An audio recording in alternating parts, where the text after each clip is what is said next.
Sun Business, les dirigeants et les entrepreneurs du territoire ont la parole. Clément Lessort. Nous sommes mardi, il est 7h42, l'heure pour nous donc de nous tenir informés avec Clément Lessort sur l'actualité business avec son invité du jour. Bonjour Clément, comment vas-tu ? Bonjour Thomas, ça va très très bien. Bon, aujourd'hui ton invité, je rappelle, est Nicolas Debon, directeur général du développement économique et de l'attractivité internationale à Nantes Métropole. Oui, je le disais Thomas, il y a quelques instants, l'occasion de mieux connaître le rôle et l'engagement de notre institution dans la vie des entreprises et puis comprendre peut-être ce qui a contribué à positionner notre territoire comme le premier pôle économique du Grand Ouest. On verra si c'est toujours le cas avec mon invité. Nicolas, bonjour et merci d'avoir accepté mon invitation pour ce nouveau numéro de Sun Business. En 2015, le pacte métropolitain issu de la loi MAPAM, ou la loi de modernisation de l'action publique territoriale et d'affirmation des métropoles, un acronyme comme seul nous savons le faire, renforce encore le rôle de l'agglomération par rapport aux autres collectivités.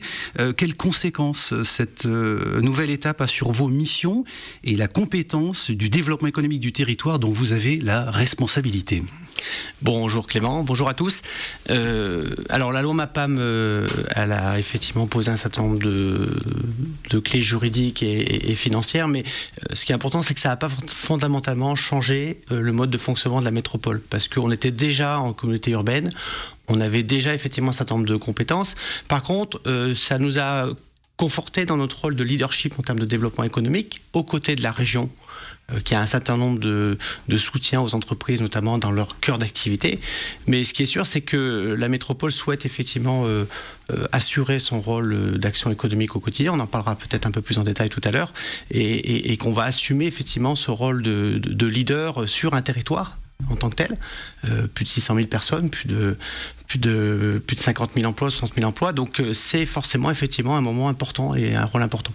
En 2015, toujours Nicolas Debon, Nantes Métropole Développement fusionne avec l'agence internationale Nantes-Saint-Nazaire pour devenir Nantes-Saint-Nazaire Développement. Alors quelles sont les raisons et les enjeux de ce rapprochement des deux territoires, bien entendu initié par Nantes Métropole, la Carène et la Chambre de commerce Nantes-Saint-Nazaire? Est-ce qu'il y avait doublons? Est-ce que ça coûtait trop cher? Les raisons de ce rapprochement, de cette fusion? C'est pas tant le sujet des problématiques financières, c'est surtout une logique d'efficacité. Voilà. On sait que dans la compétition internationale et même française, on a effectivement besoin de développer un certain nombre d'outils extrêmement performants. La fusion de ces deux outils sur l'international et sur la relation entreprise, accueil d'entreprise, prospection, a pour objectif, petit 1, d'aller davantage chercher et prospecter les entreprises en France et à l'international, et ça il nous faut un outil performant et unique, notamment en jouant les deux dimensions à échelle française et échelle internationale. L'accueil d'entreprises de façon extrêmement performante, ça veut dire que quand on est en compétition avec Bordeaux, Lyon ou Lille, ça nous arrive très régulièrement, il faut être extrêmement performant dans l'accueil du porteur de projet. Et ça, il nous fallait un outil effectivement capable d'avoir la qualité d'expertise, la qualité de relation. On a aussi une grosse action sur la partie événementielle professionnelle qu'on a développée via un convention bureau. C'est un outil spécifique d'accueil des grands événements, ou en tout cas de chasse des grands événements, parce que ça amène du business sur le territoire, aux hôteliers, aux restaurateurs, et ça, il nous fallait un outil pareil performant. Et puis le faire à l'échelle de Nantes-Saint-Nazaire, parce que le bassin d'emploi tourne autour de l'ensemble de ce territoire-là, parce que Saint-Nazaire a un tissu industriel extrêmement intéressant, mais pas que. Il y a de l'innovation aussi, il y a du numérique et qu'il y a un petit peu d'enseignement supérieur. Donc du coup, la cohérence de la grande métropole dans Saint-Nazaire avait forcément du sens dans un outil de cette nature-là. Et puis le faire avec la Chambre de commerce parce que ils nous amènent aussi leur connaissance en complément du nôtre des entreprises du territoire. Donc ça nous semblait une évidence. Et l'objectif numéro 1, c'est de faire un outil performant sur le territoire. Vous parlez de prospection, d'accueil. Comment la métropole crée les conditions et favorise l'accueil justement et le développement de ces entreprises à la fois industrielles? Vous parliez effectivement de l'histoire de Saint-Nazaire, en tout cas vous l'avez évoqué, pas que. Des startups, des artisans, des commerçants, comment est-ce qu'on parle à tout le monde? Est-ce qu'il y a un guichet unique? Alors, le guichet unique, Clément, ça n'existe pas. Ça n'existe pas. C'est des vieux concepts des années 80. Par contre, rationalisation, effectivement, de l'information aux entreprises, oui, ça, c'est important. C'est important parce que ça permet, effectivement, à l'ensemble des entreprises de connaître leurs interlocuteurs. Donc ça, c'est le rôle, bien sûr, de la Chambre de commerce, bien sûr, de Nantes Métropole au quotidien, puisqu'on a une quinzaine de développeurs économiques sur le territoire qui sont capables d'accueillir les entreprises, de les rencontrer, les entrepreneurs qui ont des projets de développement, d'extension de leurs immobiliers, etc. Des choses très simples, et de les aiguiller, effectivement, des fois dans un système qui est parfois un petit peu complexe parce qu'il y a une multitude d'actions. Par contre, ce qui est important, c'est que, et c'est pour ça qu'on a énormément résisté à la crise, c'est qu'on a un tissu extrêmement diversifié. On n'est pas Toulouse. Avec l'aéronautique, on n'est pas Grenoble, c'est-à-dire qu'on n'est pas mono-activité, on a la chance d'avoir un territoire, finalement, un écosystème très large. Donc notre choix, et le choix politique que les élus ont fait, c'est d'être capable d'accompagner tout le monde. Donc ça a forcément une incidence sur les leviers d'action publique. Ça veut dire qu'il faut être capable d'investir dans le numérique, d'investir dans l'agroalimentaire, d'investir dans la santé, d'investir dans l'aéronautique. Et ça se fait via des financements de grands projets comme l'IRT Juverne, comme le déplacement du Mine, comme la cantine numérique et le hub créatique, etc. Ça, c'est tous des outils que la collectivité met à disposition de l'écosystème et des entrepreneurs. Ça passe également par, Nicolas Debon, par l'aménagement du territoire économique via notamment des zones d'activité et également avec une offre, soit en immobilier d'entreprise, soit en foncier ou en pépinière pour les jeunes pousses. Oui. J'allais dire oui. On a effectivement un certain nombre d'investissements publics. Alors, on le fait qu'à condition que le privé n'y aille pas. Ça, c'est une responsabilité naturelle. S'il y a du privé qui va, des entrepreneurs, des promoteurs ou des investisseurs, on n'y va pas forcément. Par contre, nous, on donne les conditions d'accueil. On a beaucoup de zones d'activité publiques, des aménagements qui permettent effectivement de donner les bonnes conditions d'accueil. Exemple Euro-Nantes, voilà, piloté par la métropole avec un aménageur qui s'appelle Nantes Métropole Aménagement et qui met à disposition des fonciers mis sur le marché et qui fait des appels à candidature pour effectivement qu'il y ait un bon fonctionnement. Par contre, ce qui est important, je tiens à le préciser, c'est que notre choix, il est d'avoir un équilibre de territoire. C'est-à-dire qu'on va investir dans les grands projets technologiques, l'IRT Juverne notamment, et puis on va être en capacité d'investir aussi dans les quartiers politiques de la ville pour aller donner les conditions pour créer de l'immobilier, par exemple des centres d'affaires, des zones artisanales spécifiques. Et ça, c'est notre responsabilité. Et c'est aussi pour ça que le territoire nantais, il est aussi équilibré. Moi, je dis toujours que l'attractivité, c'est comme une maison. Il y a les fondamentaux, il y a les fondations. Si les fondations ne sont pas bonnes, à terme, ça ne fonctionne pas. Et les fondamentaux, c'est un équilibre de vie, c'est une qualité de vie, c'est un équilibre sur l'ensemble de la métropole. Et puis, ce qu'on voit à l'extérieur, la maison en tant que telle, c'est les totems. Voilà, ça va être l'IRT Juverne, ça va être le voyage à Nantes, ça va être les machines de Lille.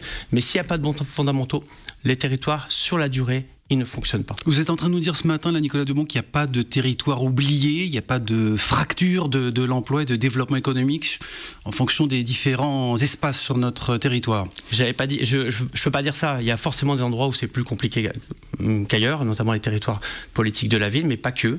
Par contre, le choix politique de nos élus, de notre exécutif, comme on dit chez nous, a été bien sûr d'accompagner les filières clés importantes, celles qui amènent de l'emploi demain, et puis surtout d'être capable d'investir dans l'ensemble des territoires et de rendre le territoire équilibré.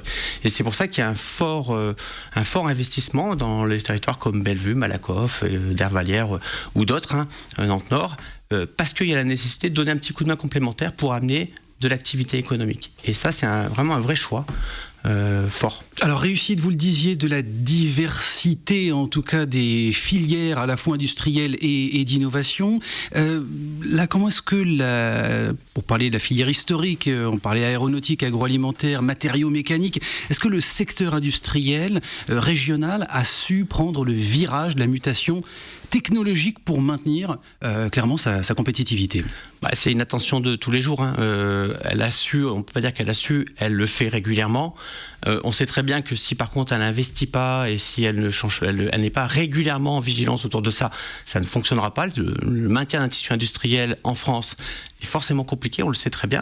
Par contre, le fait d'avoir un vrai partenariat avec l'acteur public, avec un grand A, c'est-à-dire la région, la métropole, etc., avec les industriels, permet en fonction de leurs besoins nous, d'accompagner éventuellement leurs projets de développement s'ils sentent effectivement des points de compétitivité à gagner ou des points de difficulté. L'exemple du Technocampus Océan, qui est un grand centre technologique sur Bouquenet, il y a 10 ans, quand on l'a cofinancé avec la région, parce que les industriels sont venus nous voir en disant « si on ne fait pas ça, demain on est mort ». Eh ben, du coup, c'est la capacité de notre territoire, et ça fait partie des éléments de compétitivité, d'accompagner l'acteur privé et d'avoir aussi une bonne collaboration avec eux pour les écouter et être capable derrière de réagir très vite. Reconnaissant l'apport durable, il faut parler de l'ESS, l'économie sociale et solidaire sur notre territoire, son apport au développement territorial. Comment est-ce que Nantes Métropole accompagne les porteurs de projets engagés sur ces sujets ? Ça fait partie de la diversité qu'on évoquait tout à l'heure. Voilà. Il y a un tissu fort associatif, il y a un tissu fort d'entrepreneuriat dans l'économie sociale et solidaire. Si on a investi sur les écosolis et le bâtiment qui est sur l'île de Nantes, où effectivement on regroupe pépinières, hôtels d'entreprise, capacité d'innover de ces entrepreneurs, c'est que pour nous, ça a du sens en termes de développement économique et ça amène de la valeur au territoire et ça permet aussi une mixité d'approches et d'emplois.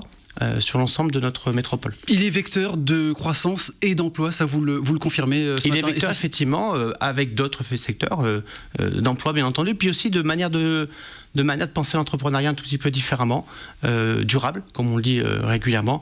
Donc ça fait partie pour nous d'une brique très importante de la stratégie de développement économique. Initié il y a quasiment un an, c'était le 30 avril 2015, par Johanna Roland, présidente de Nantes Métropole, et Jean-François Gendron, président de la Chambre de commerce Nantes-Saint-Nazaire. Le Conseil métropolitain des acteurs économiques s'était fixé 3 thèmes de réflexion: numérique, sécurité des zones d'activité et ouverture du territoire à l'Europe et au reste du monde. Quels sont les résultats là, de cette initiative après un an d'existence ? C'est de la cosmétique ou ça renforce encore les bonnes relations entre les entreprises et la collectivité ? Alors, ce conseil, c'est pas le énième conseil stratégique qui invente le monde. Voilà, il y en a déjà beaucoup. Le choix des élus a été de faire un conseil pragmatique, c'est-à-dire on a des problèmes, et ça c'est les entrepreneurs qui sont capables de nous le dire. Voilà, on a des problématiques à résoudre. Comment collectivement l'acteur public, mais aussi les acteurs privés, résolvent ces problématiques-là. Sur les zones d'activité, c'est très simple. On a fait 3 ateliers de travail avec beaucoup des chefs d'entreprise, des responsables d'associations d'entreprises locales.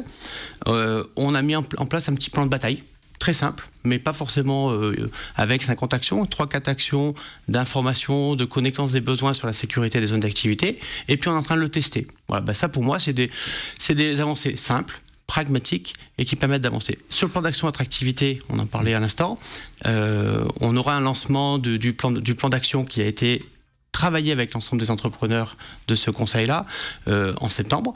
Vous verrez, il y a effectivement beaucoup d'ambition et puis il y a déjà des résultats. Un certain nombre d'entreprises sont déjà effectivement arrivées par une prospection un peu plus forte. Les relations donc s'améliorent entre les entreprises et la collectivité Alors, elle n'était pas forcément dégradée. Par contre, on sait très bien qu'un territoire qui gagne, c'est un territoire qui construit ensemble. Alors, c'est le jeu à la nantaise, comme on dit régulièrement à Nantes. Par contre, il faut qu'il s'incarne régulièrement. Il faut que se renouvelle, comme le jeu à la nantaise d'ailleurs. Donc, le fait de collaborer ensemble, on est plus intelligent à plusieurs. Il y a pas... Et puis, pour faire du développement économique, si vous ne travaillez pas avec les têtes de réseau ou les entreprises, vous êtes hors sol et puis vous vous trompez peut-être en termes d'action. Donc, c'est une nécessité de travailler ensemble. Il n'y a même pas le choix. Nicolas Debon, directeur du développement économique et de l'attractivité internationale à Nantes Métropole, était mon invité ce matin. Merci d'avoir été présent dans nos studios. J'en profite très rapidement, Thomas, pour vous annoncer mon invité de la semaine prochaine, Fabrice Berthereau. Il est directeur général adjoint de la Samoa, quartier de la création. On fera un focus sur ce quartier qui travaille évidemment en relation étroite avec la collectivité. Le rendez-vous est pris, Clément. Merci beaucoup pour ce nouveau numéro de Sun Business que vous pourrez retrouver dans la rubrique Sun Replay de notre site internet leçonunique.com.